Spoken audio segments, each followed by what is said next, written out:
Военные уходят.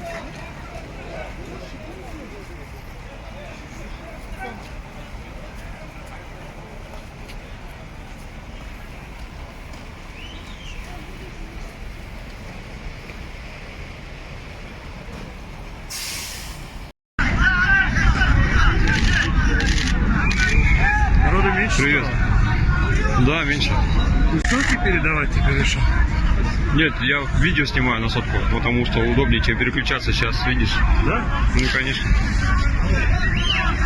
Народу мало.